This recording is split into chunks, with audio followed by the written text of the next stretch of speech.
We're always told that wisdom is something you find in books or in a classroom. But what if the deepest wisdom isn't learned, but earned? What if it's forged in the very fires we spend our lives trying to avoid, in hardship, in loss, and in silence? That's the powerful idea we're going to dive into today. And this quote, wow, it just gets right to the heart of it, doesn't it? This isn't about being cynical or pessimistic, not at all. It's about a fundamental shift in how you see everything, a clarity that you can only get by going through something truly difficult. So let's talk about this distinction, because it's a huge one. Our world, it loves the clever, right? The people chasing likes, chasing applause. They're terrified of silence, because in that quiet, they might have to face themselves. But true wisdom, well, that's forged in that exact silence, when there's no one around to impress. Yeah, this says it all. This kind of wisdom isn't something you get a certificate for. It's forged in the middle of a storm. It's a total transformation. It's what's left after everything you thought was safe and comfortable has been stripped away. So let's break down the 5 forms this forged wisdom takes. First up, the wisdom of calm. And I want to be super clear about this. This is not about faking it. It's not about pretending you're okay or just bottling up your feelings. No way. It's the incredible strength to keep your soul steady even when the world around you is an absolute hurricane. So, how do you get this calm? Well, imagine this. The life you so carefully built, all your plans for the future, they just shatter into a million pieces. Or maybe it's this feeling, which is just gut-wrenching.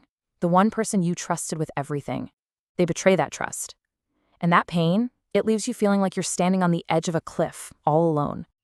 And suddenly, it literally feels like your whole world is just collapsing. The ground you thought was solid is just gone. In that moment, what do? What's your gut reaction? Is it to just scream, to lash out, to completely lose it? Or is there another way? The Stoic path is to choose silence. And look, it's not because they're robots who don't feel anything. They feel the pain, for sure. But they get that an emotional explosion fixes nothing. In fact, it just gives away all your power. In that storm, calmness becomes your sharpest sword. The ancient Stoic philosopher Epictetus just nailed it. He said, "No one is free unless they master themselves." And think about that for a second. True freedom isn't about controlling what happens out there. It's about mastering what happens in here. And that self-mastery leads us right into our second form of wisdom, solitude. Society kind of teaches us that being alone is a failure, something to run from. But the wise, they see it completely differently. To them, solitude isn't an empty space, it's a purifying fire. It's where you go to face the things you've been running from. I mean, when you're truly alone, there's no one to impress. There's no performance. You're just you. And that leaves you with this one giant question. Who am I really? When all the masks are off and I'm not playing a role for anybody. But here's the incredible payoff.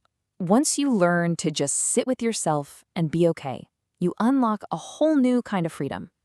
That fear of being abandoned, that desperate need for someone else's approval, it just starts to fade. No one can use their absence as a weapon against you anymore. Okay, so from that quiet space of solitude, you develop the third wisdom, observation. In a world that is so loud, where everyone is screaming to be heard, the real power is in stepping back, in just watching and listening. Now, this quote from Marcus Aurelius, I know it can sound a little harsh at first, but stick with me. It's not about blaming the victim, not at all. His point is that you can't always control external events, but you have 100% control over your internal response. The harm only happens when you let it inside your head.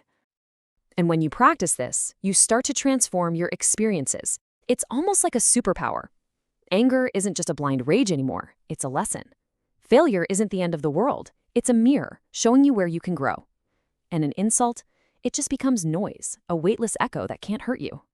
All right, our fourth wisdom is restraint. And this one is so subtle, but so powerful. We're always told, be honest, say what's on your mind. But real strength is knowing that not every truth needs to be spoken, and not every fight is worth fighting. Sometimes the strongest thing you can do is nothing at all. This line just says it all. I mean, sure, you can win the argument, you can prove your point, get the last word in, but what did it cost you? If the price of that little victory is your inner peace, well, did you really win? Look, people will try to provoke you. They'll try to drag you down to their level. But when you refuse to play the game, when you simply practice restraint, you take all their power away. They can't take your self-mastery unless you hand it to them. You become untouchable. And finally, we get to what might be the hardest part of all this: real wisdom. It doesn't always show up with a smile and a hug. A lot of the time, it first brings the chilling, painful shock of clarity. Wisdom forces you to see things as they really are. You start to see the difference between someone who loves you and someone who just loves being loved by you. You see who actually cares for you versus who just needs you to fill a hole in their own life. And yeah, that clarity can feel really isolating at first, but it's the beginning of genuine freedom.